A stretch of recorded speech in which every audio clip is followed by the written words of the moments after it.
여러분 안녕하십니까? 이 시간은 요한복음 ESV 성경공부 제5과입니다. 제목은 유대인들의 반대와 예수님의 표적입니다. 본문은 요한복음 5장 1절부터 10장 42절까지 본문입니다.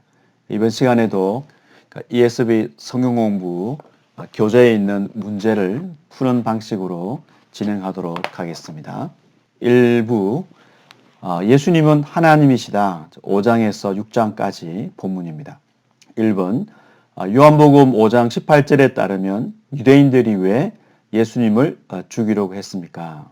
안식일에 예수님이 38년 된 환자를 치유하셨고 유대인들이 예수님의 행위와 주장에 대해서 비판을 하고 예수님이 이에 대해서 자신의 정체를 드러내시는 내용으로 5장이 구성되어 있습니다. 38년 된 병자를 예수님이 안식일에 고친 장면을 보겠습니다. 5장 1절 그 후에 유대인의 명절이 되어 예수께서 예루살렘에 올라가시니라. 어떤 명절인지 구체적으로 설명하지는 않습니다. 이 본문은 명절보다는 그 안식일에 초점을 맞추고자 합니다. 15절 그 사람이 유대인들에게 가서 자기를 고친 이는 예수라 하니라. 환자가 고침받고 나서 예수님이 자기를 고쳤다라고 말합니다. 그러므로 안식일에 이러한 일을 행하신다 하여 유대인들이 예수님을 박해하게 된지라. 17절 예수께서 그들에게 이르시되 내 아버지께서 이제까지 일하시니 나도 일하신다 하시니 유대인들이 이로 말미암아 더욱 예수를 죽이고자 하니 이는 안식일을 범할 뿐 아니라 하나님을 자기의 친아버지라 하여 자기를 하나님과 동등으로 삼으심이라. 두 가지 문제로 유대인들이 예수님을 반대합니다. 하나는 안식일에 치유하신 것과 다른 하나는 예수님이 하나님을 아버지로 부르시는 이유입니다. 5장 16절부터 47절은 전반적으로 17절 내용을 이제 확장한다고 볼 수 있습니다. 피조 세계는 하나님에게 의존하므로 하나님은 안식일에도 일하고 계시고 이것이 당시 유대인들이 기본적으로 생각했던 사실입니다. 말씀드린 바와 같이 유대인들이 그런 생각을 가지고 있었음에도 불구하고 안식일에 일을 하는 것을 또 금지했기 때문에 인간이 일을 하는 것을 금지했기 때문에 예수님께서 안식일에 사람을 고친 사건 때문에 안식일 아니라도 고칠 수 있는데 굳이 안식일에 왜 고쳤냐? 안식일에 병을 고친 문제로 안식일 규례를 어겼다고 예수님을 비판하고 그 다음에 이제 신성모독으로 자기를 하나님의 지위에 올리거나 또는 뭐 하늘에 올라가서 신비한 걸 봤다고 하거나 또 하나님이 세우신 대제사장과 같은 그 지도자를 공격하면 전반적으로 그런 행위를 신성모독이라고 당시에는 생각했습니다. 자기를 하나님으로 높이는 것뿐만 아니라 여러 이제 경우에도 신성모독이 적용되는데 자기를 하나님과 같다 이렇게 얘기하는 것은 당시 유대인들이 봤을 때는 당연히 신성모독에 해당했습니다. 유대인들은 유일신론, 하나님 외에는 다른 신이 없다 이런 경배 사상을 가지고 있었기 때문에 어떤 누구도 자기를 하나님에 견줄 수는 없는 것이죠. 유대인들이 생각했을 때는. 좀 더 자세히 이제 그 5장을 살펴보도록 하겠습니다. 2번 요한복음 5장을 다시 읽어보십시오. 성부 하나님, 성자 하나님, 그리고 성부와 성자 간의 관계에 대하여 이 본문에서 가르쳐 주는 것을 모두 적어 보십시오. 요한복음에서는 예수님과 하나님의 관계를 아들과 아버지의 관계로 강조하고 그래서 하나님의 아들이라는 칭호가 요한복음에서는 아버지와의 관계 측면에서 대단히 중요한 역할을 하고 있습니다. 5장 전반적인 이제 내용을 살펴보도록 하겠습니다. 예수님이 생명을 주시고 심판하는 권위를 가지고 있다라고 이제 자기 주장을 하고 있습니다.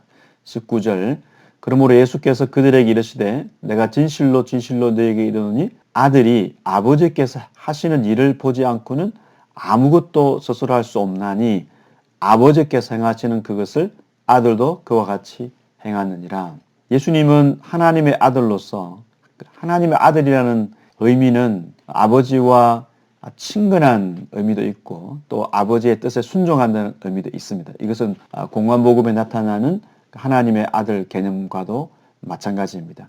그래서 예수님은 아버지의 아들로서 아버지의 뜻에 순종하시죠. 그래서 앞에 사건에서도 왜 안식일에 예수님이 치유하시는가?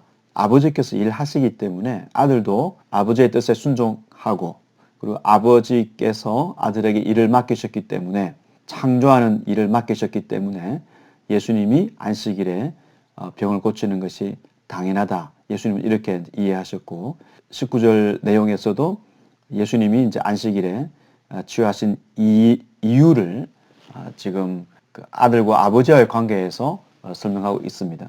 20절을 보면 아버지께서 아들을 사랑하시기 때문에 라고 표현합니다. 여기서 보면 사랑하다라는 단어가 그 필레오 동사입니다. 그리고 이제 아가페, 명사 아가페의 동사가 아가파오이죠. 그 필레오와 이제 아가파오 동사가 같은 의미로 요한복음에서는 이제 사용되고 있습니다. 그래서 여기서는 필레오가 사용됐지만 또 다른 본문에서 아버지와 아들의 관계에 있어서 또 아가파오 동사를 쓰고 있습니다. 예수님은 아버지께서 20절을 보면 더 큰 일을 보이사 너희로 놀라게 여기게 하시리라 말씀하셨는데 더 큰 일은 아마도 다음 구절에 나오는 그 죽은 자를 살리시는 일을 가리키는 것으로 보입니다. 아버지께서 죽은 자들을 일으켜 살리심 같이 아들도 자기가 원하는 자들을 살리시느니라. 아버지께서 또 22절을 보면 아무도 심판하지 아니하시고 심판을 다 아들에게 맡기셨다. 아버지와 아들은 안식일에 어떤 일을 행하시는가 생각해 보면 아들은 아버지께서 생명을 살리시기 때문에 병을 치유하는 일을 하셨고 또 아버지께서 심판하는 권세를 가지고 계신 것처럼 아들도 심판하는 권세를 갖고 계시다.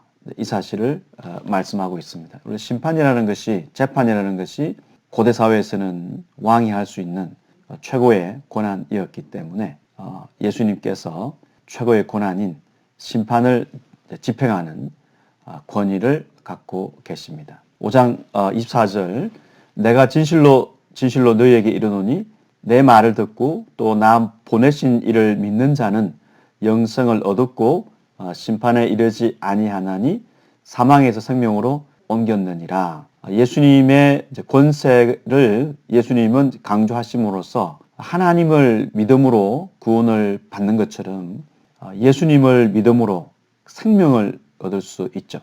예수님께서 생명을 살리시는, 생명을 주시는 분이시기 때문입니다.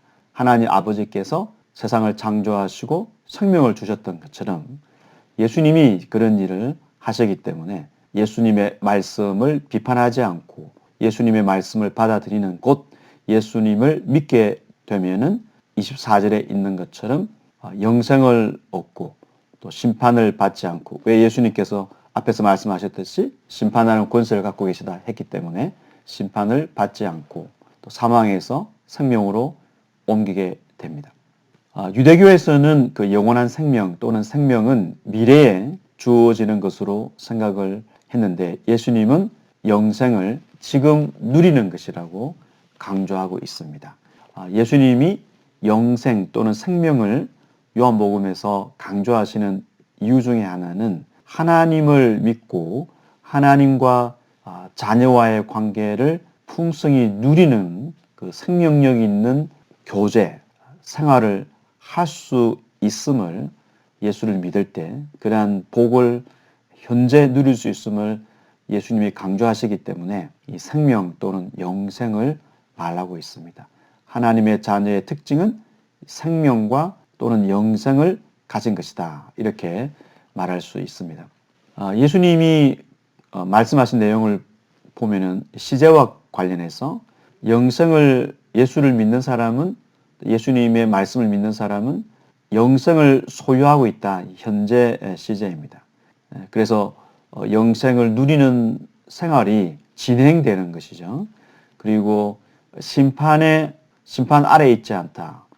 지금 현재 마찬가지로 심판 아래에 있지 않는 것도 현재 상태입니다. 사망에서 생명으로 옮겨졌다. 이것은 완료 시제로서 헬라어에서 이제 완료 시제는 기본적으로 사건이 과거에 일어났지만 그 사건이 현재 동사에 이렇게 현재 영향을 미치고 있는 그런 이제 의미가 일차적으로 있습니다.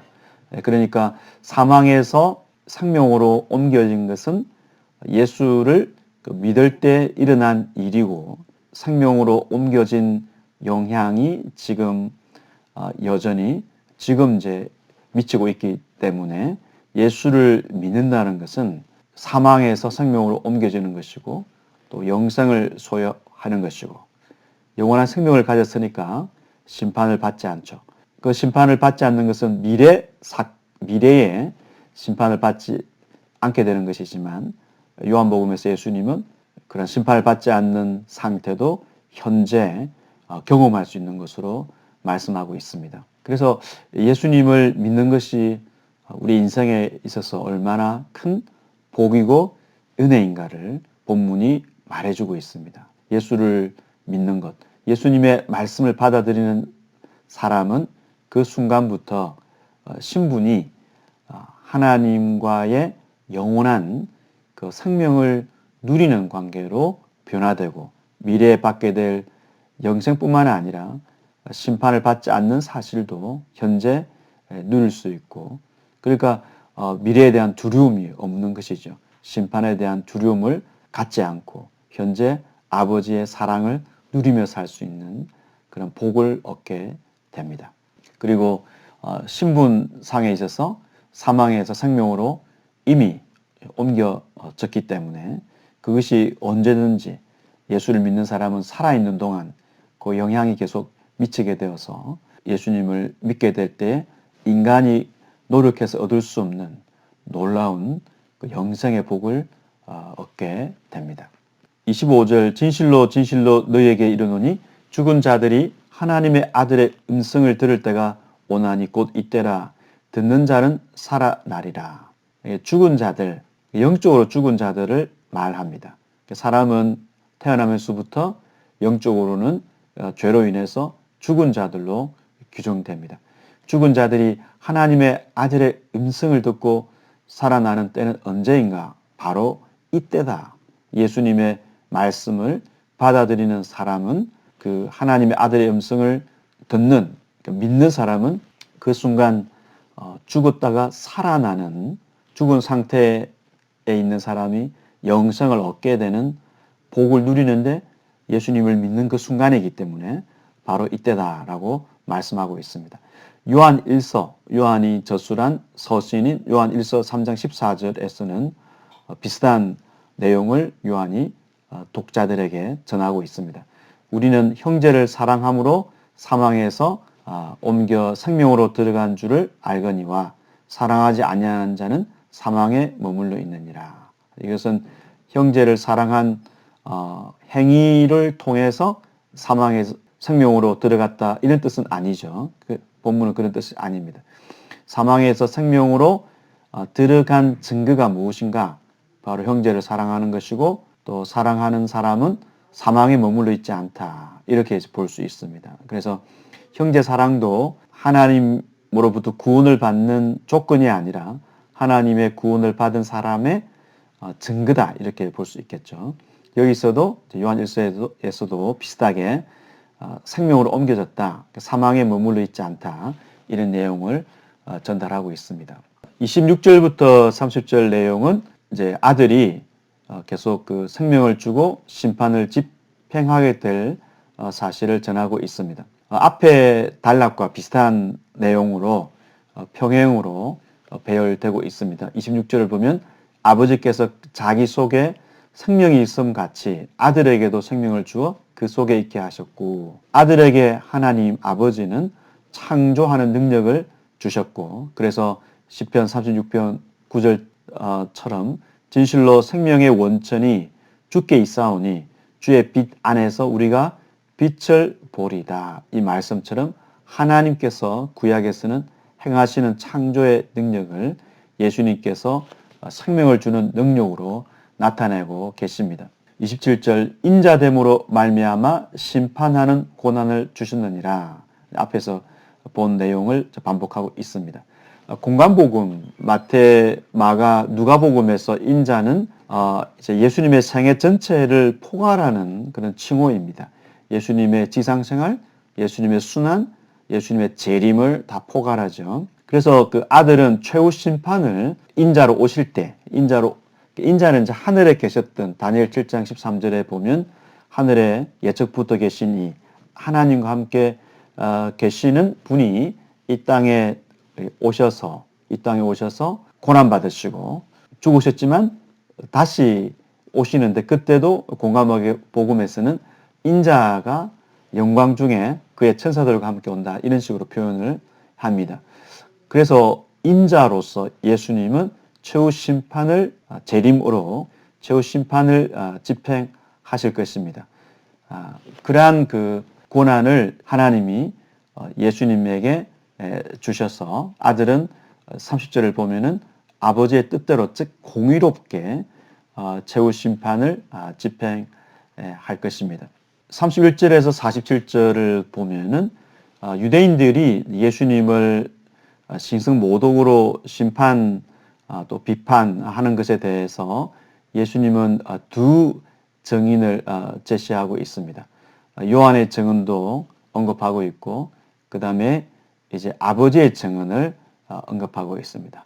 그리고 이어서 이제 모세 기록에 대해서 말하고 있습니다. 요한의 증언, 아버지의 증언, 그리고 말미에 이제 모세가 기록한 것을 언급하고 있습니다. 당시 유대인 사회에서는 성경에 기초해서 두세 증인이 있어야 법적인 효력이 있다라고 생각했기 때문에 예수님께서도 그렇게 증인의 증언을 말씀하시는데 먼저 요한의 증언을 보면은 예수님께서는 요한이 예수님을 증언한 것을 이제 인정하고 있습니다. 그러나 예수님은 요한의 증언에 의존하지는 않습니다. 예수님을 하나님의 어린 양으로 지목한 요한의 증언을 받아들인다면 구원을 받을 수 있다라고 말하고 있습니다. 35절을 보면 요한은 켜서 비추이는 등불이라 너희가 한때 그 빛에 즐거이 있기를 원하였거니와 요한이 예수님을 증언한 것은 맞죠. 예수님께서 세상 죄를 지고 하는 하나님 어린 양이다. 이 사실을 이제 받아들이는 사람은 이제 구원을 받게 되는데 요한은 찬 빛을 증언하는 등불 역할을 했습니다. 사람들은 등불인 요한의 빛을 잠시 즐겼죠. 당시 사람들은 요한을 선지자로 믿었고 실제로 요한이 선지자였습니다. 요한을 선지자로 믿었고 요한을 통해서 하나님께서 이 시대에 말씀하시고 또 구원의 행위를 하실 것을 기대했기 때문에 요한이 일시적으로 백성들 가운데 활동을 했을 때 요한을 통해서 하나님의 메시지를 들을 수가 있었습니다. 그러나 요한의 행위와 활동은 일시적이죠. 그래서 이 요한이라는 증인에 머물지 말고 이 증인이 증언하는 예수님 참 빛을 바라볼 수 있어야 구원을 영생을 얻을 수 있는 것이죠. 36절부터 44절까지는 아버지 하나님의 증언입니다. 내게는 요한의 증거보다 더 큰 증거가 있으니 또한 나를 보내신 아버지께서 친히 나를 위하여 증언하셨느니라. 너희는 아무 때에도 그 음성을 듣지 못하였고 그 형상을 보지 못하였으며 그 말씀이 너희 속에 거하지 아니하니 이는 그가 보내신 이를 믿지 아니함이라. 예수님은 하나님 아버지의 증언에 자신을 맡깁니다. 성경이 증언하는 대상인 예수님의 음성을 듣고 그에게 와야 영생을 얻을 수 있다. 유대인들이 태생적으로 영생을 얻는 것이 아니라 영생이라는 것은 하나님이 주시는 것이고, 그리고 예수님께서 하나님의 고난을 가지고 생명을 주시기 때문에 예수님의 음성을 들어야 영생을 얻을 수 있다라고 말씀하고 있습니다. 그리고 성경에서, 구약에서 말하는 영생을 주는 대상을 예수님은 자기라고 말씀하면서 예수님을 믿을 때 영생을 얻을 수 있음을 말하고 있습니다. 유대인들이 이제 예수님과의 충돌하는 장면에 대해서 예수님은 유대인들이 하나님의 영광을 구하지 않고 하나님의 영광을 구했다면 예수님이 누군지를 알았을 것인데 자기들의 영광을 구하는 것을 문제로 보셨습니다. 나는 사람에게서 영광을 취하지 아니하노라. 다만 하나님을 사랑하는 것이 너희 속에 없음을 알았노라. 충격적인 사실이죠. 유대인들은 누구보다도 하나님을 사랑하고 유일하게 하나님을 사랑하는 민족이라는 자긍심이 있었는데 예수님은 그렇게 보지 않으셨습니다. 너희가 서로 영광을 취하고 유일하신 하나님께로부터 오는 영광은 구하지 아니하니 어찌 나를 믿을 수 있느냐. 예수님은 사람들로부터 영광을 취하지 않았지만 유대인들은 반대였다. 유대인들은 하나님에게서 오는 영광에 관심을 두지 않았다. 예수님은 그 영광에 대한 관점을 유대인들의 어떤 위선이라든지 그 잘못된 욕망, 그 사기관을 비판하십니다. 우리는 앞에서 예수님께서 하나님 아버지의 아들로서 생명을 주고 그리고 심판하는 고난을 가지고 있음을 보았습니다. 예수님의 그 고난을 믿는 사람들이 영생을 누리게 되고 미래의 심판을 받지 않는데 그러한 영생과 심판을 받지 않는 놀라운 특권을 현재 누릴 수 있음을 또 누려야 함을 말씀하고 있습니다. 예수님께서 말씀하신 내용은 당시 유대인들은 받아들이지 않으니까 누구를 이제 겨냥하고 있겠습니까? 예수님의 이 말씀을 요한이 기록할 때는 오고 오는 세대의 사람들이 예수님의 이 권능을 받아들이도록 예수의 말씀을 믿도록 하고 있고 예수님께서 생명을 주는 것은 우연히 예수님이 말씀하신 것이 아니라 구약 성경에서 예고한 내용이고 구약에 하나님께서 하시는 일을 예수님께서 실제로 하실 수 있음을 하나님의 증언에 근거해서 말하고 있습니다. 그래서 예수님 외에는 영생을 줄 수 있는 길이 이 세상에 없습니다. 예수님의 말씀을 듣고 받아들이는 사람은 생명을 얻고 심판을 피할 수 있는데 예수님은 이 사실을 5장 24, 25절에서 말씀하신 바와 같이 현재 누릴 수 있도록 예수님께서 주시는 생명을 현재 누리고 그리고 심판에 이르지 않는 그 긍휼을 지금 감사하면서 살도록 예수님께서 말씀하고 있습니다. 이번 유월절 기간 예수님은 보리떡 5개와 물고기 2마리로 5,000명 이상의 군중을 배불리 먹이십니다. 이 표적은 예수님에 대해 무엇을 말해주고 있습니까? 이 기적의 배경이 된 구약의 기사에는 어떤 것이 있습니까? 이어서 문제가 이어집니다. 이 기적의 여파로 일어난 일과 예수님의 가르침은 인간의 마음 상태 및 인간의 가장 궁극적인 필요성에 대해 무엇을 말해줍니까? 예수님이 나는 생명의 떡이니 라고 말씀하셨을 때 그 의미는 과연 무엇이겠습니까? 문학적 문맥을 한번 보겠습니다. 1절부터 4절 그 후에 예수께서 디베랴의 갈릴리 바다 건너편으로 가심에 큰 무리가 따른 이는 병자들에게 행하시는 표적을 보았습니다. 예수께서 산에 오르사 제자들과 함께 거기 앉으시니 마침 유대인의 명절인 유월절이 가까운지라. 유월절에 일어난 일입니다. 요한복음에서는 요한복음 앞부분에서는 그 절기를 중심으로 해서 예수님이 그 누구신가를 말씀하고 있습니다. 특히 6장에서는 유월절에 이스라엘 백성들이 행했던 과거의 그 사건을 떠올리면서 예수님이 생명의 떡임을 알려주고 있습니다. 그래서 유대인들은 유월절 사건을 당연히 잘 알았고 또 예수님 당시에는 유월절을 매년 지키고 유월절 만찬을 가졌기 때문에 그러한 사실에 빗대어서 예수님이 과거에 이제 그 사건과 연결해서 자신의 정체를 드러내는데 살펴보면은 유월절은 이집트의 압제와 포로에서 하나님의 백성이 해방된 사건을 기념하는 구약에서 구원 사건으로는 가장 대표적이고 가장 큰 사건이라고 볼 수 있습니다. 그래서 이스라엘 백성들은 이후에 이사야 40장에서 66장에서 보듯이 포로 상태에 있을 때에도 출애굽이 반복되기를 이제 이집트에서 해방을 하게 된 출애굽 사건이 다시 일어나기를 새 출애굽이 일어나기를 소망하는 내용이 가득 채워져 있습니다. 민족의 독립, 예수님 당시에 유월절을 지키는 백성은 어떤 생각을 했을까요? 민족의 독립을 이집트가 당시로는 제국이라고 볼 수 있고 그리고 예수님 당시에는 로마가 제국으로서 유대인들을 속박시켰기 때문에 민족의 독립을 유월절에 생각을 하게 되고 즉 하나님 나라의 실현을 위한 열망이 가열되는 시기였습니다. 그러다 보니까 이런 절기가 되면은 그 지중해 쪽에 있는 가이사라에 머물렀던 로마 총독도 그 성전 옆에 있는 그 로마 진영으로 그 안토니 요새로 와서 머물면서 그 절기에 그런 반란이 일어날 수 있는 폭동이 일어날 수 있기 때문에 그걸 대비하고 그렇게 했습니다. 출애굽을 이끌었던 모세와 같은 그런 선지자에 대한 기대가 고조되었습니다.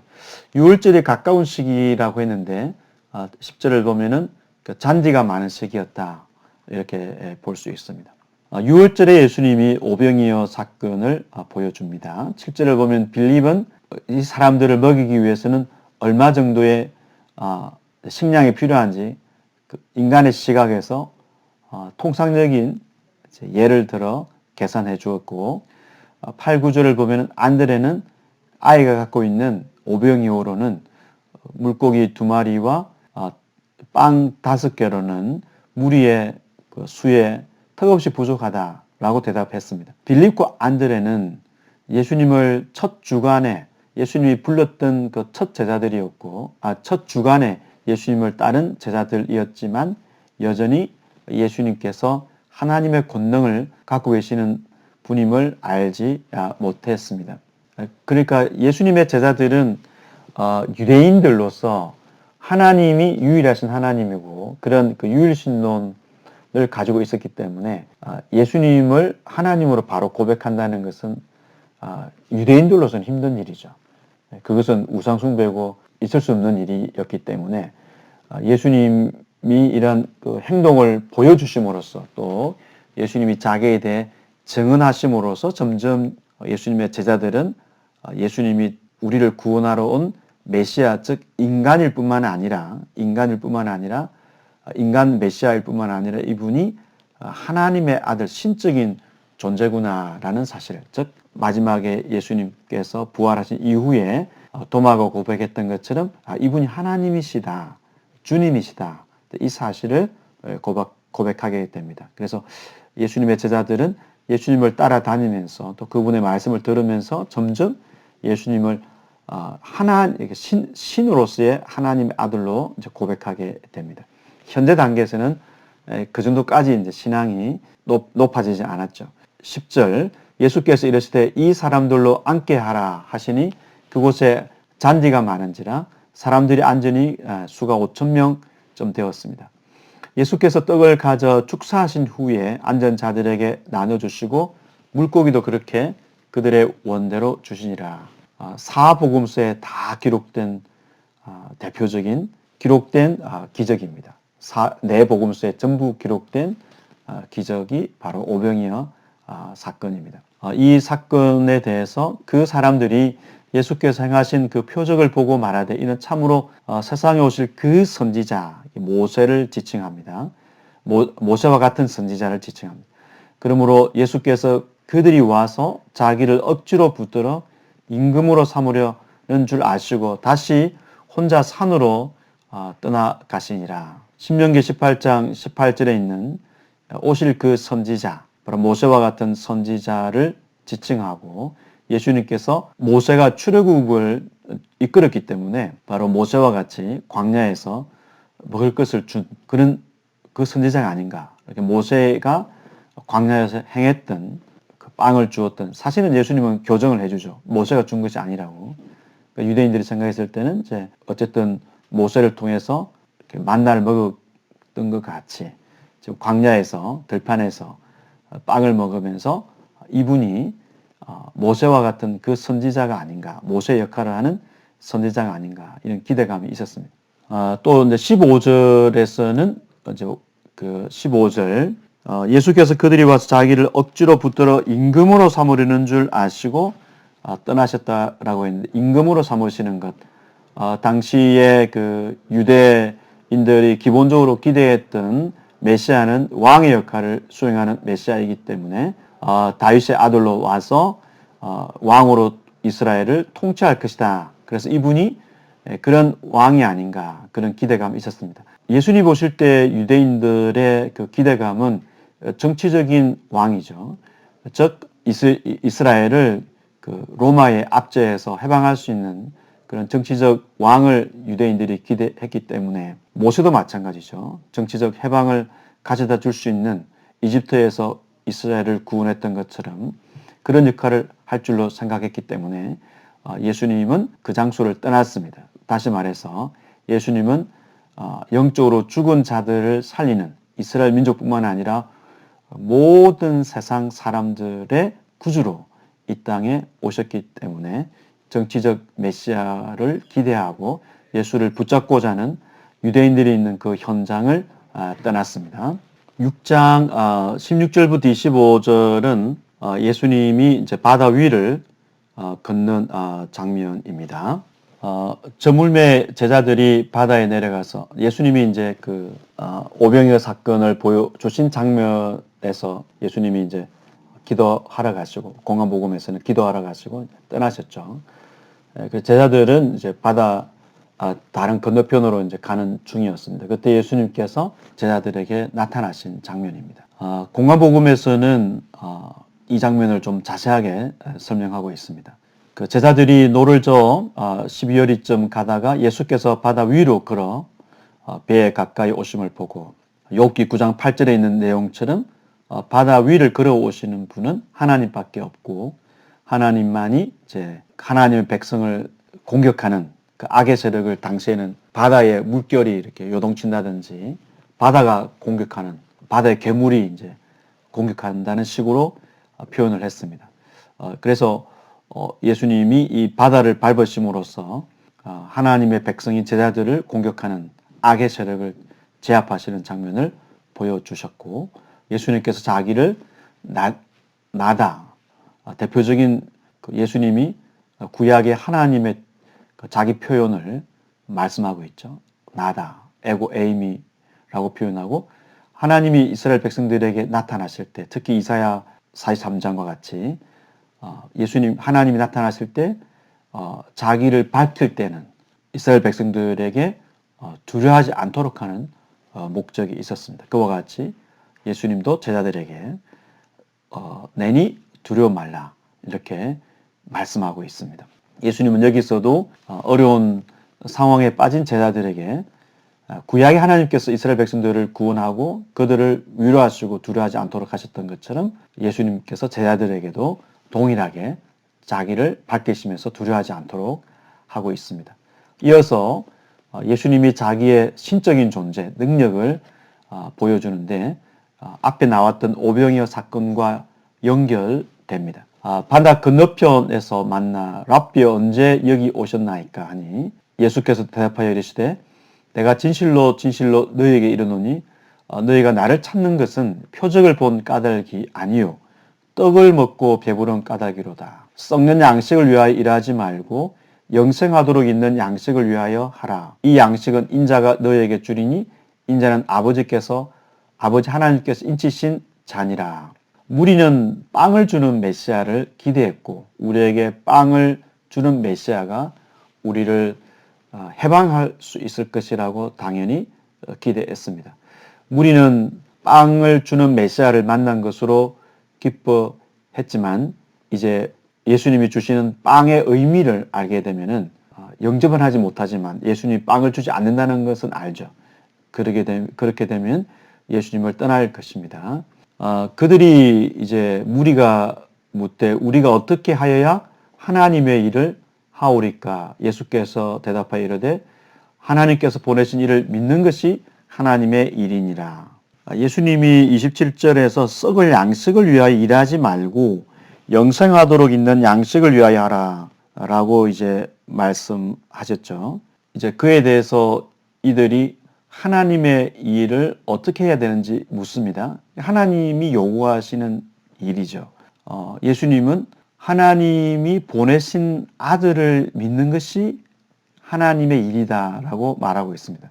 참된 양식, 썩는 양식이 아니라 참된 양식은 돈으로 살 수 없는 것이기 때문에 인간의 노력으로는 불가능하죠. 그래서 하나님의 일을 그냥 믿는 것밖에 없습니다. 그래서 하나님의 일을 어떻게 할 수 있는가? 예수님께서 하나님께서 보내신 아들임을 믿게 될 때 그 믿는 것이 바로 하나님의 일을 하는 것이다 라고 말할 수 있겠습니다. 하나님 보내신 아들을 믿는 것이 하나님의 일을 하는 것이다. 썩을 양식을 위해 일하는 것이 아니다. 이렇게 말할 수 있겠습니다. 그러면은 30절을 보면은 무리가 묻습니다. 우리가 보고 당신을 믿도록 행하시는 표적이 무엇입니까? 하시는 일이 무엇입니까? 기록된 바 하늘에서 그들에게 떡을 주어 먹게 하였다 한 것 같이 우리 조상들은 광야에서 만나를 먹었나이다. 무리는 지금 들판에서 먹는 표적을 경험했는데 이제 또 다른 표적을 구하죠. 예수님은 세상 죄를 지고 가는 하나님의 어린 양으로서 죄로부터 해방을 주기 위해서 오셨는데 유대인 무리들은 지금 계속해서 정치적인 해방을 기대하는 빵을 먹는 것 이상의 정치적 해방을 기대하는 마음으로 예수님께 묻습니다. 이들이 기록된 바라고 했을 때는 출애굽기 16장과 민수기 11장을 의도한 것 같습니다. 출애굽기 16장 4절을 보면 그때 여호와께서 모세에게 이르시되 보라 내가 너희를 위하여 하늘에서 양식을 비같이 내리리니 모세가 그들에게 이르되 이는 여호와께서 너희에게 주어 먹게 하신 양식이라. 시편 78편 24절 그들에게 만나를 비같이 내려 먹이시며 하늘 양식을 그들에게 주셨다.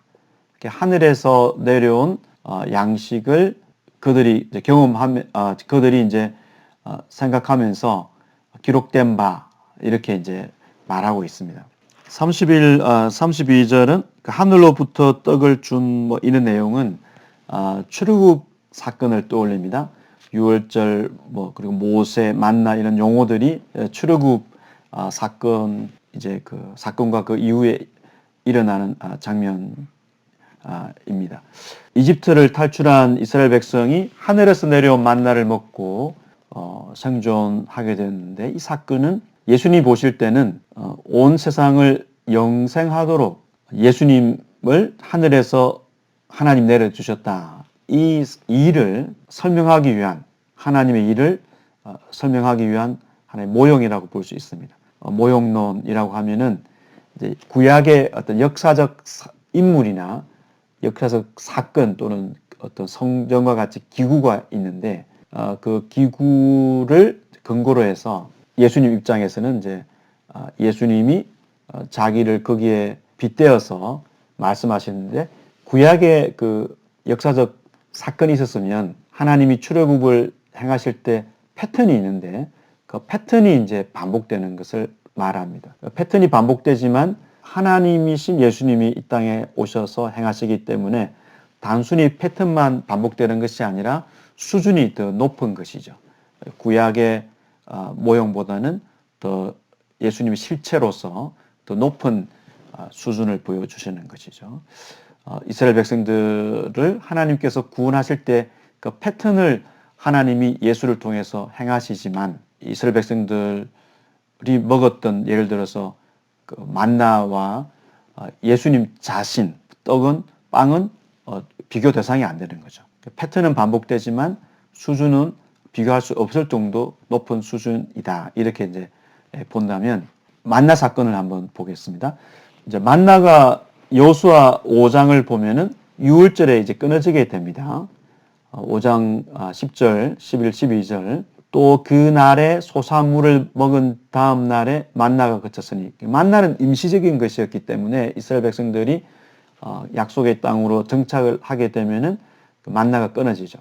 그래서 랍비 전통, 예수님 이후에 그 랍비 전통에서는 메시아가 오고 만나도 다시 내려올 것이라는 기대가 아주 커지게 되는데, 이러한 전통은 이후에 이제 기록된 내용이지만 또 앞시대의 전통을 반영할 가능성이 있기 때문에 예수님 당시에 사람들도 그런 만나를, 하나님께서 주실 만나를 기대하는 사상이 있었던 것으로 보입니다. 32절, 3절 예수께서 이르시되 내가 진실로 진실로 너희에게 이르노니 모세가 너희에게 하늘로부터 떡을 준 것이 아니라 내 아버지께서 너희에게 하늘로부터 참 떡을 주시나니 하나님의 떡은 하늘에서 내려 세상에 생명을 주는 것이니라. 예수님은 광야에서 이스라엘 백성들이 먹었던 빵은 모세가 준 것이 아니라 모세는 중개자였고 하나님이 하늘에서 주셨다라고 사실관계를 명확하게 합니다. 그러므로 이스라엘 백성들은 모세와 같은 중개자, 선지자가 아니라 모세를 통해서 빵을 주셨던, 만나를 주셨던 하나님의 뜻을 구해야 되는데, 유대인들은 하늘에서 내려오는 빵을, 떡을 먹었지만 영생할 수 없었고, 이제는 하나님이 하늘에서 내려주는 참 떡을 먹어야만 생명을 얻을 수 있음을 예수께서 말씀하십니다.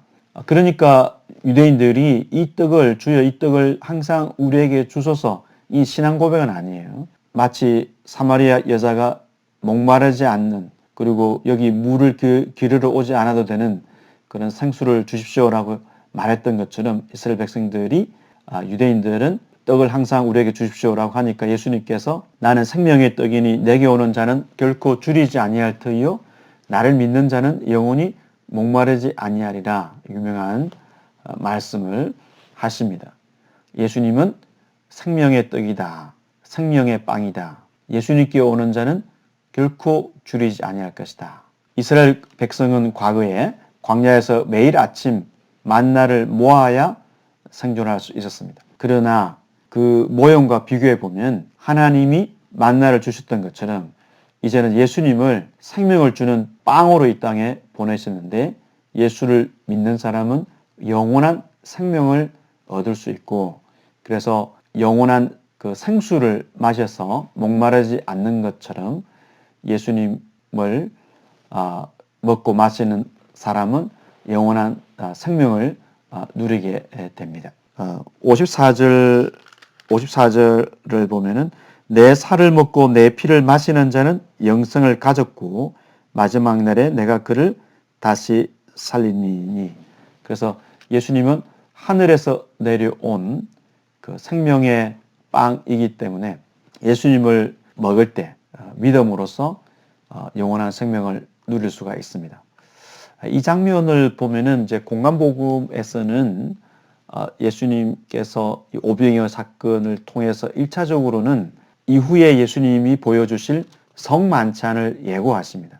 오병이어 사건은 성만찬을 예고하는 장면입니다. 그 성만찬에서 예수님은 자기의 그 몸과 피를 떡과 포도주로 지칭하셨죠.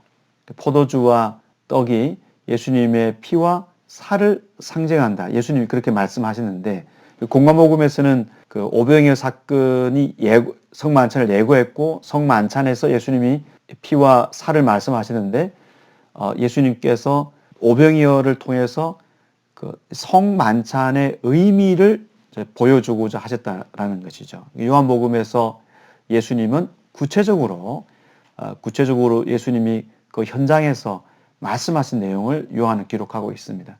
바로 말하자면 이제 공간복음에서는 좀 암시된 내용이 요한복음에서는 명시적으로 설명되는데, 예수님은 성만찬에 말씀하셨던 그 내용처럼 예수님은 자신의 몸과 피를 언급하고 있습니다. 그래서 예수님을 그 생명의 빵으로 받아들이는 사람은 예수님께서 죽고 부활하심으로써 예수를 믿는 사람에게 주시는 영원한 그 생명을 얻을 수 있다. 이 사실을 예수님께서 명시적으로 말씀하고 있습니다. 사람은 태어날 때부터 생명을 잃은 상태에서 태어나 자라고 있습니다. 예수를 믿게 되면은 생명을 얻게 되고 그 생명을 얻은 사람은 생명을 잃어버리지 않는 영원한 생명을 누릴 수 있고 마지막 날에 심판을 받지 않게 됩니다. 유대인들의 불신 36절에서 47절 내용입니다. 이 본문은 그 삽입된 막간이라고 하죠. 이어지는 장면에서 중간에 이제 들어가서 유대인들의 불신을 언급하고 그 다음에 다시 이제 48절에 가서 예수님을 생명의 떡으로 강조하게 될 것입니다. 예수님은 아버지께서 보내신 자들을 누구든지 환영하고 그리고 받아들인 예수님이 환영한 예수님이 말하자면 구원한 영생을 준 사람들을 지키신다라고 말씀합니다. 예수님은 자기에게 오는 자들을 쫓아내지 않으시고 이 자기에게 온 사람들을 끝까지 보호하신다. 이 사실을 통해서 성도들을 예수님께서 지켜주시는데 예수님을 믿는 사람들이 그 심판을 받지 않는 그런 안전한 지위를 유지할 수 있는 것은 성도들의 신실함 때문이 아니라 아들의 신실하심, 아들의 그 신실하심으로 죽고 부활하신 그 은혜의 기초에서 예수를 믿는 사람들의 그 운명이 이제 안전하게 됩니다. 그래서 아버지께서 예수님에게 보내시는 사람들은 멸망하지 않고 영생을 얻고 마지막 날에 다시 살아나게 됩니다. 마지막 날 요한은 실현된 종말론, 그러니까 우리 종말론을 세 가지로 본다면 종말이 미래의 것이 지금 실현되었다. 예수를 통해서 실현되었다. 또는 이제 철저 종말론이라고 해서 아직 미래의 것이다. 실현되지 않았다. 미래의 것이다. 시작된 종말론은 그 종말이 지금 시작되었고 완성은 아니기 때문에 완성을 향해 나가고 있다. 이런 관점이죠. 요한복음에서는 실현된 것을 상당히 강조하고 있습니다. 그럼에도 불구하고 미래의 심판의 마지막 날을 강조하지 않는다는 것은 아닙니다. 마지막 날을 여기서 예수님께서 언급하고 있습니다. 신자들은 마지막 날에 심판을 받지 않고 부활하게 되죠. 지금은 영생을 얻은 상태에 있고 미래에 이제 부활하게 될 것입니다. 41절, 42절 자기가 하늘로서 내려온 떡이라 하심으로 유대인들이 예수에 대하여 수군거려 이르되 이는 요셉의 아들 예수가 아니냐 그 부모를 우리가 아는데 자기 지금 어찌하여 하늘에서 내려왔다 하느냐. 이들이 수군거리다. 누가복음에도 이제 이런 표현들이 나옵니다. 이스라엘 백성들이 이제 광야에서 불평하는 장면을 떠올립니다. 유대인들은 예수님의 출신을 잘 알고 있었기 때문에 예수님이 지금 하고 있는 주장을 받아들이지 않았습니다. 그러나 하나님께서는 예수님께로 사람들을 이끄시고 그때 이제 예수님은 사람들을 구원하시는데 선지자들의 예언에 따르면 하나님의 백성은 하나님의 교훈을 배운다라고 했는데 45절을 보면은 이 말씀대로 아버지께 듣고 배운 사람마다 내게로 온다라고 말씀하고 있고 그리고 예수님을 믿는 자는 영생을 현재 소유하고 있다라고 말씀하고 있습니다. 그래서 예수님을 배척하는 사람, 수군거리면서 예수님을 배척하는 사람들은 여전히 죽음 가운데 있지만 예수님을 믿는 사람은 영생을 소유한 상태가 된다라고 예수님이 약속하고 있습니다. 다시 이제 생명의 떡과 관련해서 예수님 말씀하십니다. 내가 곧 생명의 떡이다. 너희 조상들은 광야에서 만나를 먹어서도 죽었거니와 이는 하늘에서 내려오는 떡이니 사람으로 하여금 먹고 죽지 아니하게 하는 것이니라. 나는 하늘에서 내려온 살아있는 떡이니 사람이 이 떡을 먹으면 영생하리라. 내가 줄 떡은 곧 세상의 생명을 위한 내 살이니라 말씀합니다. 세상을 위한 내 몸이다, 살이다 말씀합니다. 예수님의 죽음을 의미하는 거죠. 예수님의 그 희생적인 죽음을 통해서 세상에서 예수를 믿는 사람은 살아나게 되죠. 이 성만찬의 의미를 생각하면 되겠습니다. 유대인들이 서로 다투면서 말하는 내용은 광야에서 이스라엘 백성이 모세와 하나님과 다툰 모습과 비슷합니다. 그래서 이스라엘 그 무리는 예수님께서 말씀하시는 내용을 이제 받아들이지 않죠. 예수님은 단호하게 말씀하시기를 인자의 살을 먹지 않고 인자의 피를 마시지 아니하면 너희 속에 생명이 없느니라. 내 살을 먹고 내 피를 마시는 자는 영생을 가졌고 마지막 날에 내가 그를 다시 살릴 것이다. 아직 그 예수님께서 제자들에게 주의 만찬을 제정하신 시점이 아니기 때문에 주의 만찬을 직접 언급하진 않지만 의미를 지금 말씀하고 있습니다. 예수님은 영생을 선물로 주시는 분이기 때문에 예수를 믿는 사람은 영생을 가졌다. 그래서 생명을 가지게 되고 예수님과 또 하나님과 교제할 수 있는, 사랑 안에서 교제할 수 있는, 하나님의 복을 누리며 살 수 있는 그런 놀라운 특권을 가지게 됩니다. 예수님께서 죽으신 이후에 예수님의 그 죽으심을 구원의 길로 받아들이는 사람, 이런 사람은 누구든지 예수의 살과 피를 먹고 마시는 사람이죠. 이런 사람은 영생을 가진 사람이다. 이렇게 적용해 볼 수가 있겠습니다. 예수님의 살과 피를 먹고 마시는 사람에게는 바로 이 영생이 주어지는데 인간의 노력으로 되는 것이 아니라 하나님이 행하신 일이고 썩는 양식이 아니라 이것은 그 영원한 생명을 주는 그 양식을 하나님이 마련해 주셨기 때문에 인간 편에서는 그냥 그걸 받아들이는 것밖에 없죠. 받아들이는 것은 인간의 행위가 아닙니다. 받아들이는 것은 하나님의 은혜로 믿는 것을 말합니다. 그래서 예수를 믿는 사람은 영생을 가졌기 때문에 이 영생을 가진 사람은 미래의 심판을 받지 않게 되고 미래에는 몸의 부활을 경험하는 것입니다. 그 미래에 주어질 약속이지만 현재 누릴 수 있는 복이기 때문에 지금 영생을 가졌다라고 예수님께서 말씀하십니다. 내 살은 참된 양식이요 내 피는 참된 음료다. 그래서 내 살을 먹고 내 피를 마시는 자는 내 안에 거하고 나도 그의 안에 거하나니 요한 서신에서도 언급하는 것처럼 상호 내주 그 예수님이 내 안에 내가 예수님 안에 또 요한 1서에 따르면 하나님이 우리 안에 우리가 하나님 안에 거하는 일은 인간의 노력으로 된 것이 아니라 참된 양식으로 오신 예수님을 받아들이는 사람이 은혜로 누리게 되는 복이죠. 그래서 예수님을 믿을 때만 주어지는 특권이 아니라 매일 밥을 먹고 물을 마셔야 사람이 살아가는 것처럼 그리스도를 믿는 사람들은 삶 속에서 예수님의 죽으심을 늘 생각하면서 예수님이 죽고 부활하신 그 은혜가 세상을 살아갈 수 있는 힘이 된다는 사실을 우리가 알 수 있는 거죠. 이것이 예수님을 매일 살아가면서 예수의 죽음과 부활을 생각하면 오늘을 살아갈 수 있는 용기와 힘을 얻을 수 있습니다. 예수님의 살과 피를 먹고 마시는 그 신자와 예수님, 즉 인자와의 관계는 그 아들과 아버지의 관계처럼 아버지와 아들이 영원한 사랑의 관계 속에서 사셨던 것처럼 예수님과 그를 믿는 신자의 관계는 영생을 깊이 누리는 예수님과의 교제를 통해서 생명력 있게 살 수 있는 그런 관계가 됩니다. 광야에서 이스라엘은 하늘에서 내려온 만나를 먹었지만 결국 죽었죠. 그러나 하늘에서 내려온 생명의 떡 예수를 믿는 사람은 예수님을 통해서 영생을 얻고 그 영생을 누리면서 살 수 있습니다.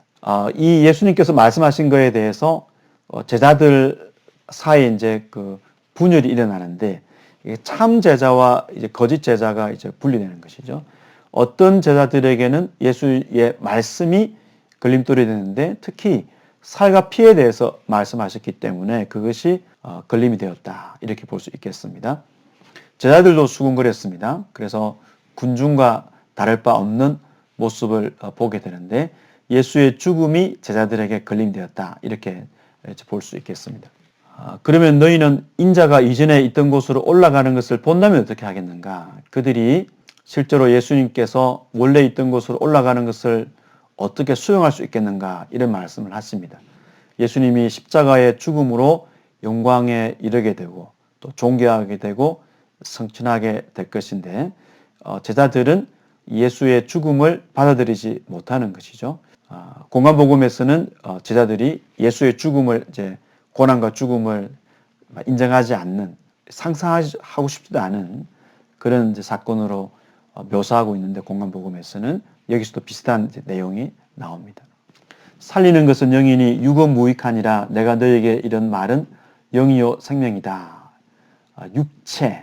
육체가 요한복음에 13번 사용되는데 예수님의 육체는 성육신을 의미하기도 하고 또 생명을 위해서는 필수적이죠. 생명의 빵이기 때문에 예수님 그 인간의 육체는 인간이 살아가는 세계를 지칭하고 하늘 아래에 있죠.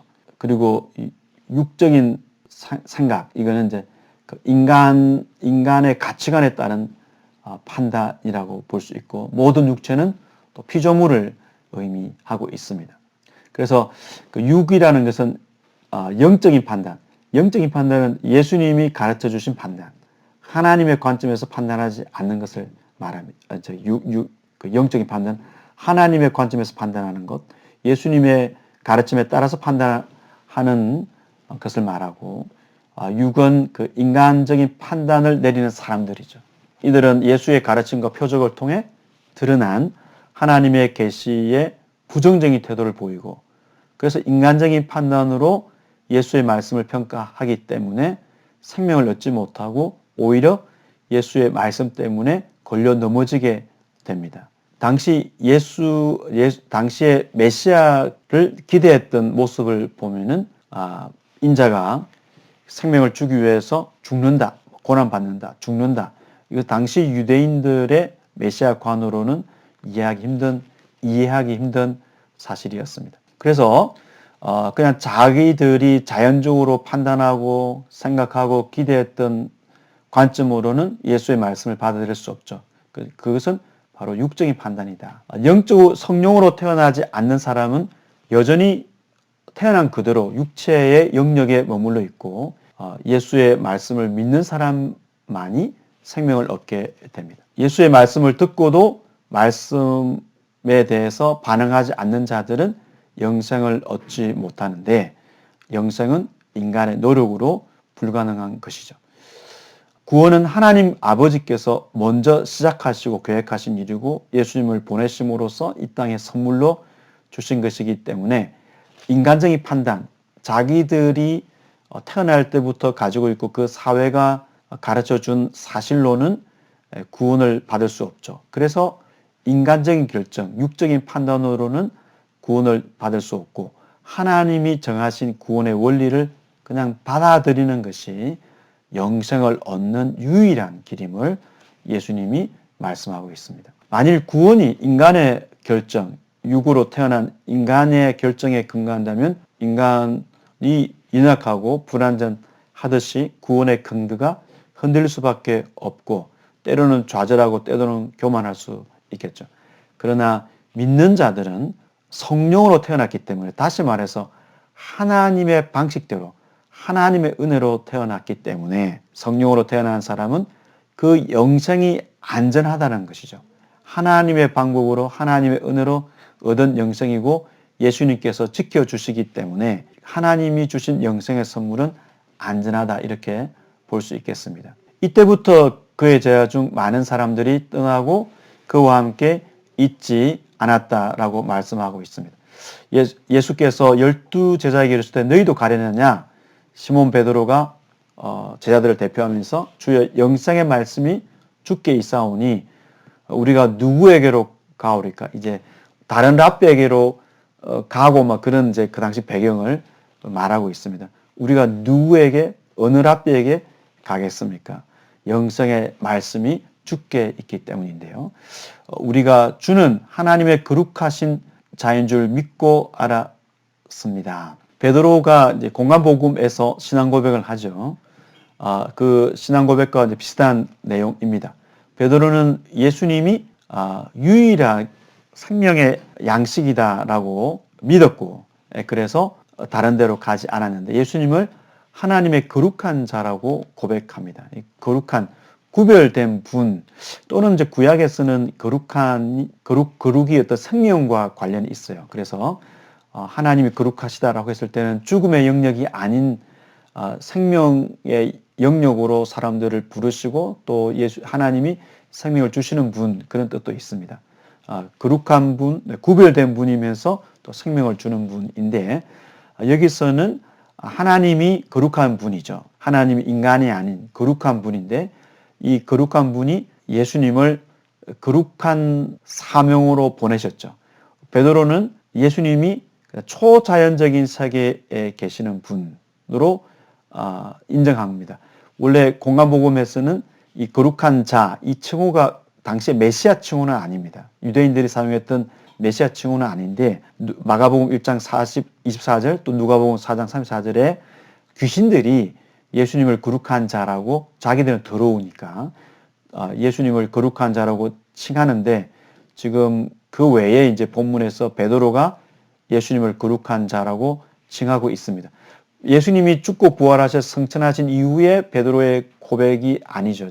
그러나 그 정도까지는 아니지만 예수님을 베드로가 적어도 하나님이 구별하신 그런 거룩한 분으로 인정하고 있죠. 그래서 더러운 귀신들이 공간복음에서 고백한 게 아니고 예수님 인정했다면 지금 베드로는 그 정도 수준으로 지금 예수님을 초자연적인 분으로 구별된 분으로 인정하고 또는 하나님의 일을 맡은 하나님이 영생을 주기 위하여 보내신 구별된 분으로 예수님을 고백하는 상당히 그 놀라운 그런 신앙 고백을 베드로가 하고 있습니다. 예수님은 하나님께서 인간의 죄의 문제를 해결하기 위해서 보내신 세상 죄를 지고 하는 하나님의 어린 양으로 특별히 구별된 분이기 때문에 거룩한 분이고 이 거룩한 분으로 예수님을 베드로가 인정하게 됩니다. 7장에서 8장 예수님은 그리스도이시다라는 내용으로 설명하고 있습니다. 잠언 4장 23절과 이사야 58장 11절 읽어보십시오. 예수님이 자신과 성령의 사역을 생수의 강으로 비유하실 당시 바로 이 구절들을 가리켜 말씀하신 것일 수 있습니다. 성령이 아직 그들에게 계시지 아니하시더라. 이런 말은 예수님의 부활 이전에는 성령의 사역이 세상에 전혀 없었다는 뜻이 아닙니다. 우리는 성경의 첫 장뿐 아니라 구약의 여러 곳에서도 성령의 활동을 목격합니다. 여기서 요한이 말하는 것은 단지 요엘 2장 28, 29절의 약속처럼 그리고 후에 오순절 날의 경험처럼 충만한 권능으로 주어지진 않았다는 것입니다. 요엘서와 사도행전의 이 두 본문은 요한복음 7장 39절에서 39절을 이해하는데 어떤 도움을 줍니까? 먼저 이제 본문의 배경을 보면은 그 후에 예수께서 갈릴리에서 다니시고 유대에서 다니려 아니하시면 유대인들이 죽이려 함이려라. 이어서 2절을 보면은 유대인의 명절인 초막절이 가까운지라. 그래서 7장 이후로는 특히 7장, 8장, 9장도 마찬가지입니다. 초막절과 관련해서 본문을 이해할 필요가 있습니다. 초막절 또는 장막절은 이제 그 앞에서 유월절과 같이 유대인의 그 3대 절기 중에 하나이죠.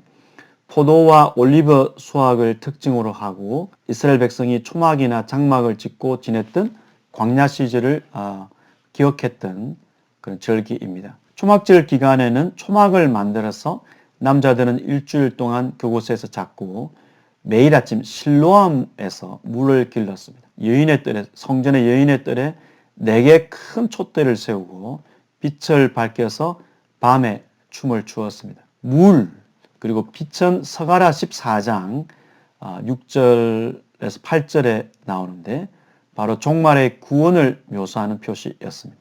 초막절의 유대인들은 하나님이 이스라엘을 특별히 보살펴 주시는 표시로 비를 풍성히 내려주기를 간구했습니다. 37절을 보면은 명절 끝날 곧 큰 날에 예수께서 서서 외쳐 이르시되 누구든지 목마르거든 내게 와서 마시라. 나를 믿는 자는 성경의 이름과 같이 그 배에서 생수의 강이 흘러나오리라. 이렇게 말씀하십니다. 이 다 이제 유월절 아직 초막절과 관련된 말씀입니다.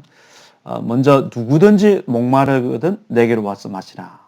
초막절의 그 8일째 의식을 떠올리는데 8일째 물을 붓는 행위와 관련이 있습니다. 풍요를 의미하는 비를 구하는 배경과도 스가랴 14장과도 관련이 있는데요. 제사장들은 초막절 기간에 매일 실로암 못에서 물을 길어 성전까지 행진했고 물을 제단의 그릇에 부었습니다. 마지막 날에는 물을 붓고 불을 밝혔습니다. 8일째에는 성에 있는 사람 백성이 모였고요. 희생 제물을 드렸고 기쁨으로 초막을 해체하고 함께 찬송을 불렀습니다. 그 배에서 생수의 강이 흘러나오리라. 그 배가 이제 그 예수님의 배, 그의 배가 예수님의 배인지 믿는 자의 배인지 인칭 대명사의 소유격 그의 배가 예수인지 이제 믿는 자 배에서 생수의 강이 흘러나오는 건지 예수의 배에서 흘러나오는 건지 좀 어려운 부분입니다. 저는 이제 예수님의 배에서 생수의 강이 흘러나오는 것으로 이해합니다. 39절을 고려하면은 그렇습니다.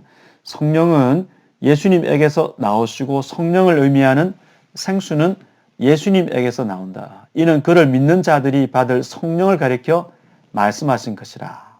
성경의 이름과 같이 출애굽 사건과 관련이 있습니다. 6장은 출애굽 16장 또 17장은 7장은 이제 출애굽 17장과 관련이 있다고 볼 수 있겠습니다.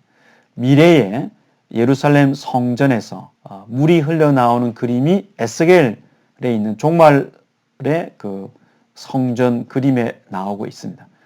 종말의 성전에서는 실제 존재했던 성전은 아니죠. 환상을 통해서 에스겔이 본 그 종말론적 성전에서 그 물이 성전에서 흘러나와서 강이 되고 생명을 주는데 예수님이 성전이시고 예수님이 요한복음에서는 성전이시고 이 성전을 헐라라고 말씀하셨을 때 예수님이 성전이시고 이 성전에서 물이 흘러나오는 성령이 나오는 그림으로 예수님께서 말씀하고 있습니다. 초막절을 미래의 구원을 위해서 스가랴 14장에서 사용하는데 이 스가랴 14장에는 빛과 물이 상징적으로 등장합니다. 여호와의 아시는 한 날이 있으리니 낮도 아니요 밤도 아니라 어두워 그 갈 때에 빛이 있으리로다. 그날에 생수가 예루살렘에서 솟아나서 절반은 동해로 절반은 서해로 흐를 것이라. 여름에도 겨울에도 그러하리라. 또 이제 이 생수의 강을 생각해 보면 예수님과 연결해 보면 구약에서 하나님은 바위였죠. 이제 예수님이 바위로서 바위의 배에서 새 생명의 물이 흘러나오는 것으로도 이해할 수도 있습니다. 출애굽기 배경을 고려하면은 예수님은 구원의 물을 주시는 바위다 이렇게 볼 수 있겠는데 39절을 보면 이는 그를 믿는 자들이 받을 성령을 가리켜 말씀하신 것이라.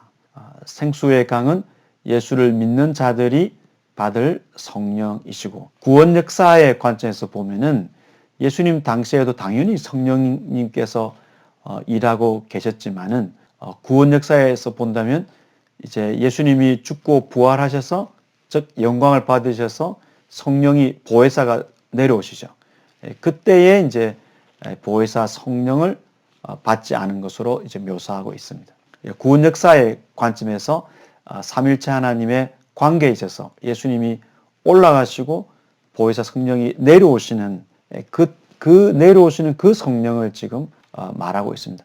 예수님께서 창세 전부터 계셨고 그러나 구원 역사에 있어서 성육신한 사건은 1세기에 한 번 있었던 것처럼 성령께서도 그전에도 계셨지만 구원 역사의 관점에서는 예수님이 올라가시면서 보혜사 성령으로 이 땅에 이제 오실 때 그 성령을 받지 않았다. 이렇게 이제 그런 의미에서 본 39절이 말하고 있습니다. 성령은 니고데모가 예수를 믿으면 바로 받을 수 있고, 그리고 사마리아 여자가 성령으로 예배할 때 지금이라고 말씀하셨기 때문에 예수를 믿으면 지금 성령으로 예배할 수 있고, 또 예수님의 말씀을 받는 것은 성령과 생명을 받는 것이기 때문에 언제든 예수님을 성령님을 경험할 수 있죠. 그러나 이제 구원 역사의 관점에서 성령님이 오시는 시간은 또 정해져 있죠. 그 성령을 말하고 있습니다. 본문은 요한복음의 가장 초기 사본에는 7장 53절에서 8장 11절이 포함되지 않습니다. 이 본문을 가장 적절하게 받아들이는 관점은 본문의 이야기는 예수님의 사역 기간에 실제로 일어난 사건이긴 하지만 사도 요한이 기록한 복음서 원본의 내용은 아니라고 주장하는 관점일 것입니다. 예수님은 자기 죄를 인식하는 죄인과 자기 죄를 인식하지 못하는 죄인, 즉 스스로 죄 없다고 생각하는 자를 어떻게 다루십니까? 7장 53절부터 8장 11절은 신뢰도가 높은 초기 사본들에는 없고 후대에 요한복음이 전달되는 과정에서 포함된 것으로 보입니다.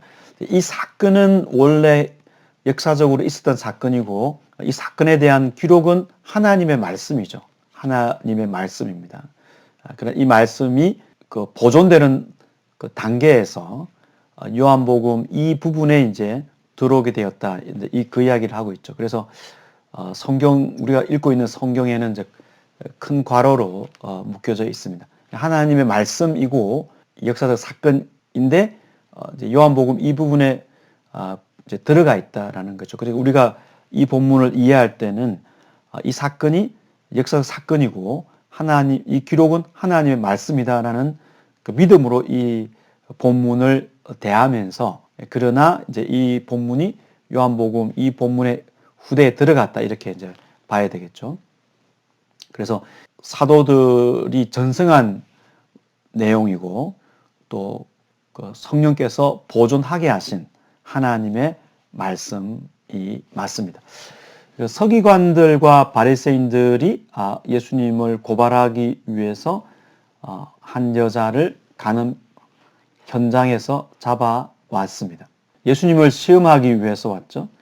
예수님 당시에 이제 사형 판결과 사형 집행은 로마의 권한이었습니다. 예수님이 이 여자를 돌로 치라고 하는 것은 그 로마법에 저촉이 되고, 그리고 돌로 치지 말라고 하는 것은 율법에 이제 위반하는, 모세 율법을 위반하는 행위가 될 수 있기 때문에 예수님을 시험하는 내용인데, 예수님은 죄 없는 자가 돌로 치라라고 말씀합니다. 하나님 외에는 아무도 죄가 없는 사람은 없죠. 예수님께서 손가락으로 쓰시는데 무슨 의도인지는 우리가 정확하게 알기 어렵지만 아마도 질문을 던진 그 고소하는 자들에게 도전하게 생각하는 그 시간을 주신 것으로 보입니다. 예수님은 간음 행위에 대해서 당연히 심판을 내리셔야 되지만 심판하지 않으시고 유일한 심판을 할 수 있는 그 권한을 가지신 아버지가 아들에게 심판하는 권한을 맡기셨다고 하셨으니까 예수님이 그런 권한을 가지고 있지만 여인을 용서하시죠. 다시는 죄를 짓지 마라. 죄의 생활로 돌아가지 말도록 용서하고 있습니다. 예수님께서 용서하셨다. 그래서 이것은 죄를 심판하지 않고 용서하셨기 때문에 용서를 받아들이는 사람에게는 영생의 선물을 주시는 것이죠. 예수님 외 누구도 죄를 정죄할 수 없는 모든 인간은 죄인인데, 모든 인간은 죄인이고 예수님을 통해서만 용서를 얻을 수 있는데, 이 가늠하다 잡힌 여자는 예수님을 통해서 오히려 죽음에서 살아나는, 심판을 받지 않고 살아나는 그 용서의 은혜를 얻게 되었습니다. 예수를 믿는 사람은 이 가늠하다 현장에 잡힌 여자와 같이 예수님의 그 심판이 아니라 용서로 새로운 생명을 얻는 그런 복을 얻게 되었습니다. 8장 12절부터 59절은 성전에서 벌어진 논쟁입니다. 바리새인들과 유대인들이 반대하고 또 유대인들이 반대하는데 예수를 또 믿는 유대인들도 있었습니다. 예수님이 12절을 보면 나는 세상의 빛이다. 나를 따르는 자는 어둠에 다니지 아니하고 생명의 빛을 얻으리라. 그래서 7장 이제 뒷부분에서 지금 예수님이 그 생수의 강에 대해서 말씀하시는데 이어지는 본문이죠. 그래서 세상의 빛이니 나를 따르는 자는 어둠에 다니지 아니하고 생명의 빛을 얻으리라. 자, 초막절의 의미이죠. 미시나의 기록에 따르면 여인의 뜰에 4개의 큰 촛대가 놓여 있었고 초막절 마지막 날에 촛불이 밝혀졌습니다. 절기를 기념하면서 밤새도록 춤을 추고 빛은 예루살렘 전체에서 보일 정도였다. 그러나 예수님은 예루살렘뿐만이 아니라 세상의 빛이시죠. 그래서 구약에서 하나님이 빛이셨던 것처럼 예수님은 초막절에 자기가 세상의 빛이다 라고 말씀하고 있습니다. 여기서도 나는 생명의 떡이다 라고 말씀하셨던 것과 같이 나는 뭐뭐이다 에고 에이미를 사용하십니다. 이 12절부터 58절을 보면 처음과 끝에 수미상관이죠. 처음과 끝에 예수님이 이렇게 자기의 정체를 말씀하고 있습니다. 그래서 예수님의 정체에 대한 논쟁을 다룬 이 단락에서 예수님은 나는 세상의 빛이다. 예수님의 정체를 언급하시고 또 선제하셨던 분으로서 자신을 말씀하십니다. 그래서 예수님은 세상의 빛이다. 광야에서 보면은 뭐 초막절에서만 예수님이 자기를 이제 빛으로 기본적으로는 초막절 절기이기 때문에 예수님이 자기를 초막절 절기와 연결해서 세상의 빛이라고 하셨지만 광야에서도 사실 하나님께서 불기둥으로 이스라엘 백성들을 이끌어 주셨죠. 그리고 이사야 9장에 보면 흑암을 비추는 빛이었다. 하나님이 흑암을 비추는 빛이었다. 그리고 선제했던 로고스가 세상의 빛이다. 그리고 이 구약에서는 지혜가 토라, 모세가 기록한 오경이 세상의 빛이고 생명이었는데 바로 예수님께서 이 모든 빛과 관련된 역할을 성취하셨다고 볼 수 있겠습니다. 그래서 예수님이 생명의 빛이기 때문에 예수님을 받아들이는 사람은 빛을 받아들이고 그러니까 이제 어둠을 다니지 않아도 되는 그런 진리를 얻게 되었고 그리고 이 빛 대신 예수님을 따라서 바른 길을 갈 수 있게 됩니다. 9장에서 10장입니다. 예수님은 아버지와 함께 하신다라는 교훈을 전달하고 있습니다. 요한복음 9장 2절에서 예수님의 제자들이 고난에 대한 중요한 질문을 던지고 있습니다. 질문에 대한 예수님의 대답은 무엇입니까? 예수님은 이러한 답변에 대해 어떻게 생각합니까? 우리가 보고 듣고 경험하는 고난이나 고통을 이해하고 받아들이는데 어떻게 도움이 됩니까? 이 문제는 예수님이 맹인을 고쳐주는 장면에 대한 내용이죠. 맹인이 이제 9장 1절 2절을 보면은 예수께서 길을 가실 때에 날 때부터 맹인된 사람을 보신지라 제자들이 물어 이르되 랍비여 이 사람이 맹인으로 난 것이 누구의 죄로 인함이니까 자기이니까 그의 부모입니까? 맹인은 태어날 때부터 볼 수 없는 선천적 장애인이었습니다. 한 번도 사물을 본 적이 없는 맹인은 빛을 알 수가 없고 나중에는 예수님의 치유로 빛을 보게 되고 마치 흑암의 빛이 비친 것과 같은 그런 창조 사건을 다시 경험하게 되는 새 창조를 경험하게 되는 사람입니다. 그러면은 이 맹인이 왜 맹인이 되었는가? 결론은 누구의 잘못 때문에 맹인이 된 것이 아니다라는 것이죠. 예수님 판단은 제자들의 생각은 맹인이 죄 때문에 볼 수 없다. 그렇다면은 이 맹인이 아이 태아 때 얘가 죄를 지었나? 아니면 부모가 죄를 지었나? 이 고대 사회의 전형적인 주장이었습니다. 예루살렘 탈금 신명기 21장 20절을 보면 부모가 반항적인 소년을 장로들에게 데려와서 말합니다. 우리가 여호와의 메모라 말씀을 어겼습니다. 그래서 우리 이 아들이 우리에게 태어났습니다. 그는 통제되지 않고 반항적입니다. 금쪽이 아이가 있는데 이 아이는 우리가 이 아이를 가졌을 때 말씀을 어겼기 때문이다. 이렇게 보았죠. 유대인들의 생각을 엿볼 수 있습니다. 랍비들은 아이가 존재하기 이전이 아니라 자국에 있을 때 죄를 지을 가능성에 대해서 논의를 했습니다. 그런데 예수님은 다르게 보시죠.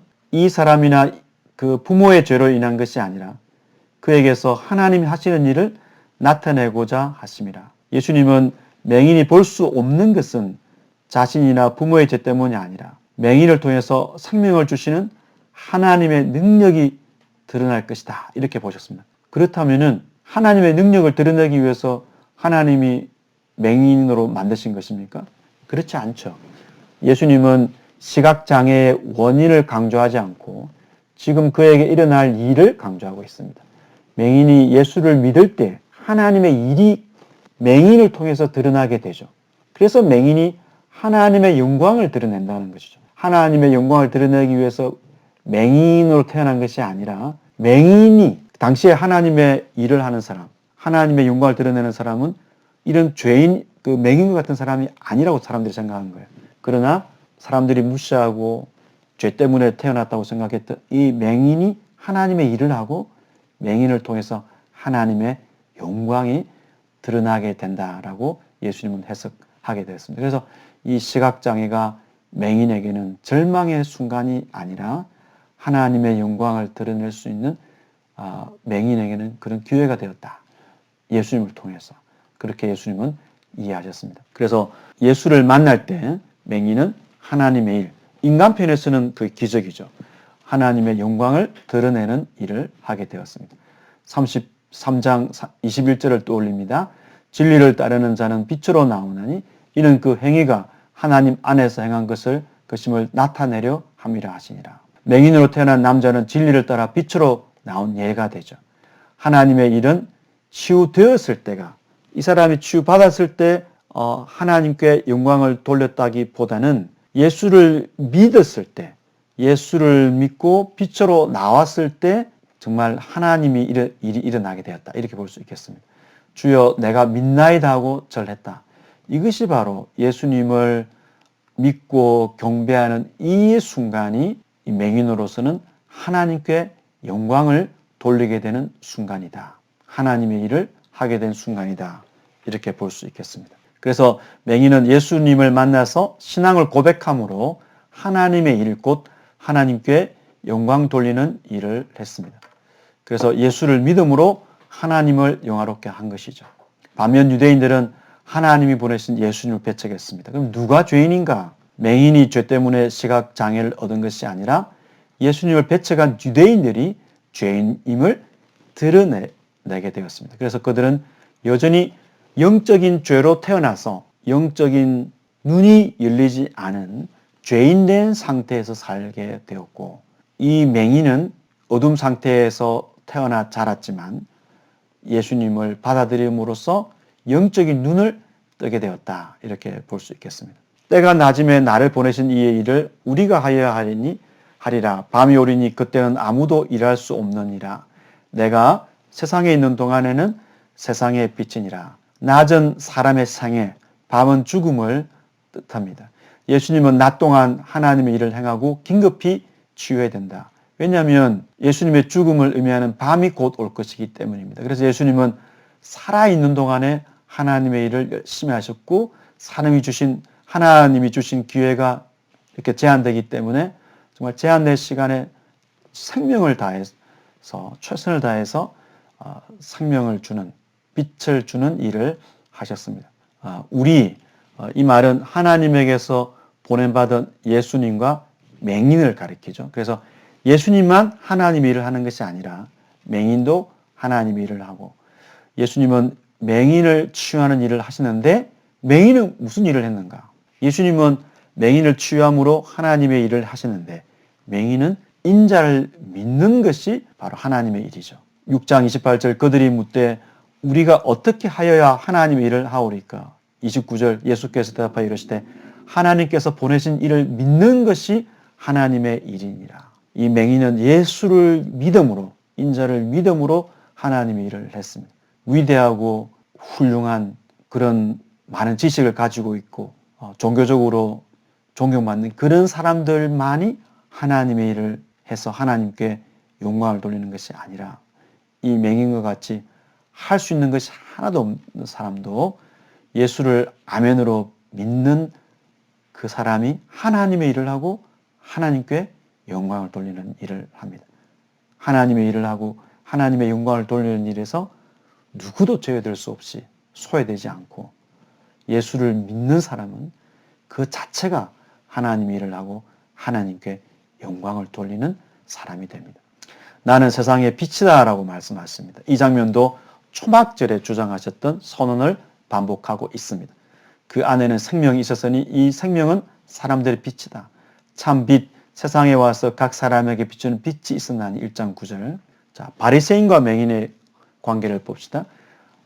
바리새인들은 예수님에 대해서 하나님의 보냄받은 자가 아니다라는 사람도 있었고 죄인이면 어떻게 그런 치유를 행할 수 있는가 서로 생각이 달랐습니다. 맹인 되었던 자에게 묻는데 그 사람이 내 눈을 뜨게 하였으니 너는 그를 어떤 사람으로 생각하느냐?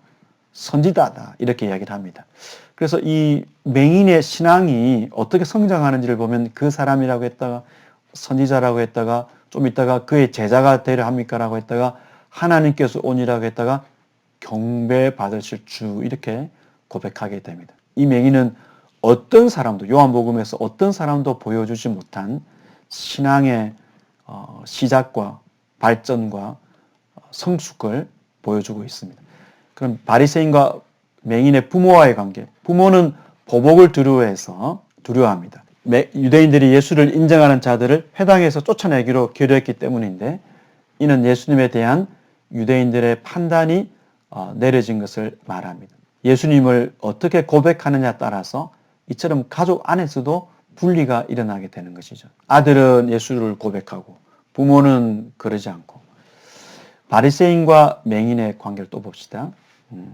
유대인들은 여전히 시각장애를 죄 때문에 생긴 병으로 네가 죄인으로 태어났어 이렇게 이야기를 하고 있습니다. 그래서 출교시켜버리죠.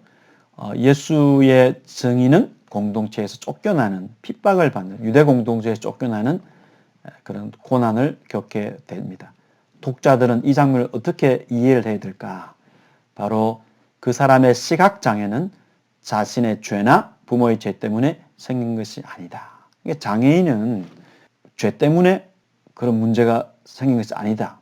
그런 상황이 된 것이 아니다. 이것을 예수님이 보여주고 있습니다. 예수님과 맹인과의 관계, 내가 인자를 믿느냐? 대답하여 이르되 주여 그가 누구입니까? 내가 믿고자 합니다. 예수께서 이르시되 네가 그를 보았다. 눈을 떴으니까 지금 너가 그를 보고 있다. 지금 너와 말하는 자가 그이다. 너무나 감격스러운 장면이죠. 이 장면은.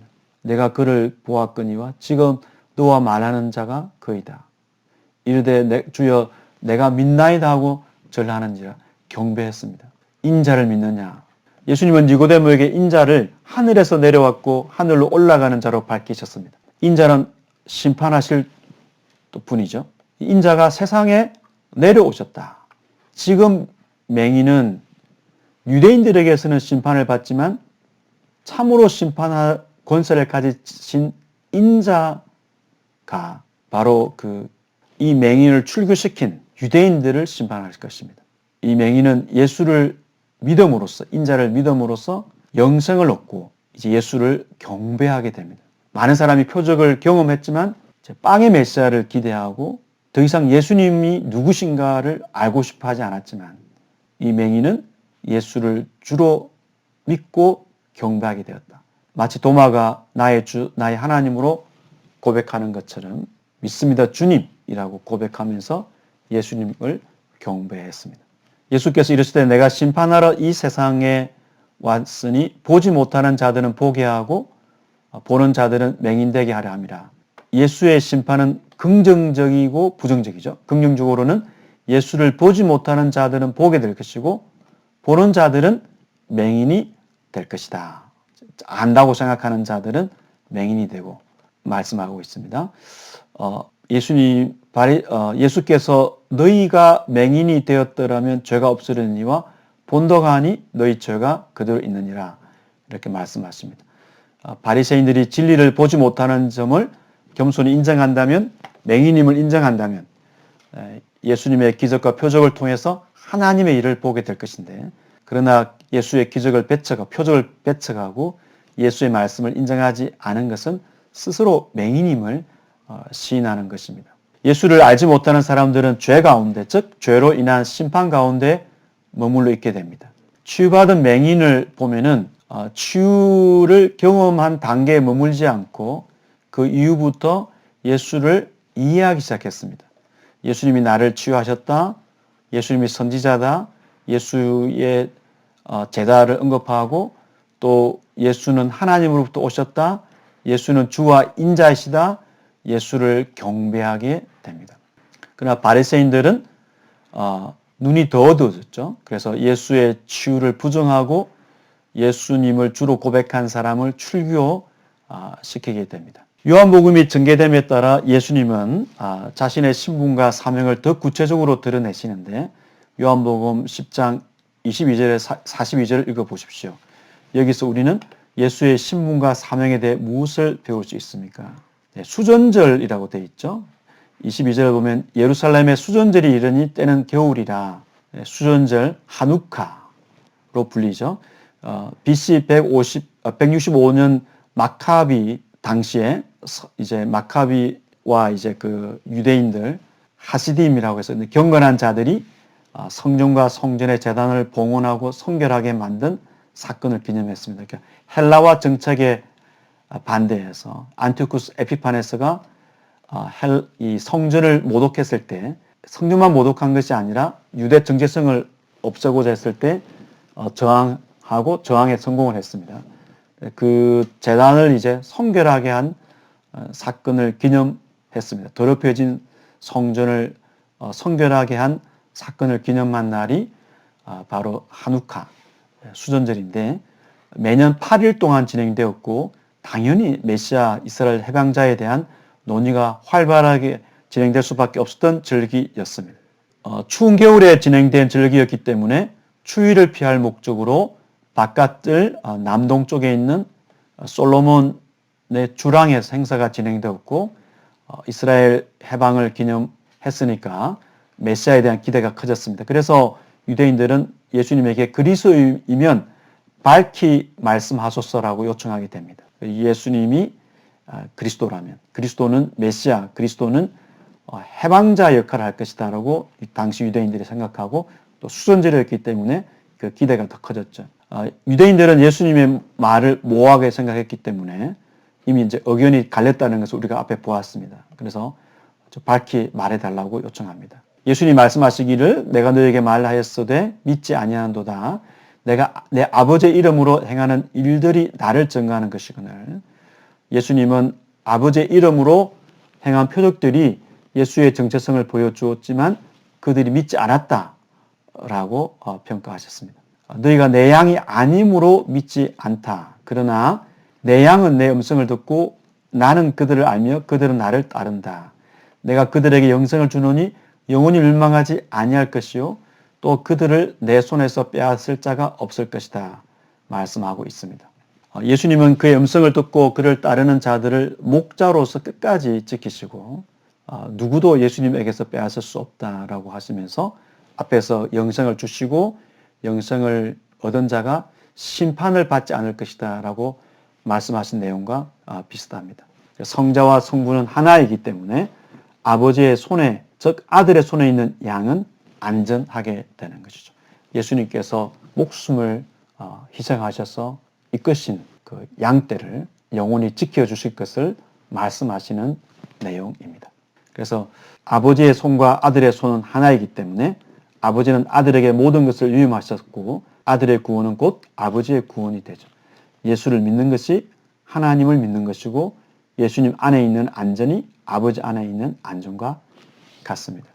우리가 5장에서 10장에 있는 내용을 보면은 예수님은 끊임없이 자신을 성자, 그 하나님의 고난을 갖고 있는 분으로 소개하고 있고, 이 예수님을 영접하는 사람은 영원한 생명을 얻고, 그리고 그 성령을 받음으로써 기쁨의 생활을 할 수 있음을 말씀하고 있습니다. 그러한 영생을 얻는 감격과 또 심판을 받지 않고 성령을 얻는 그 기쁨이 현재 누릴 수 있는 것이기 때문에 예수님을 믿음으로써 얻게 되는 신자의 복을 현재 누리는 신분이 되었음을 신자들에게 또 가르치고 있습니다. 또 예수님께서 절기에 비추어서 본인의 정체를 말씀하고 있기 때문에 우리가 구약의 절기의 의미를 예수님께서 어떻게 성취하시는지를 살펴보았습니다.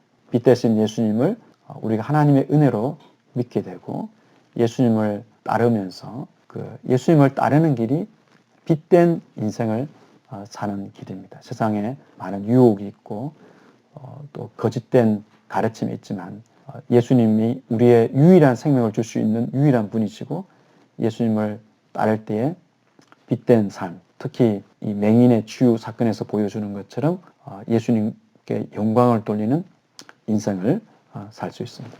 긴 시간 수고 많이 하셨습니다. 감사합니다.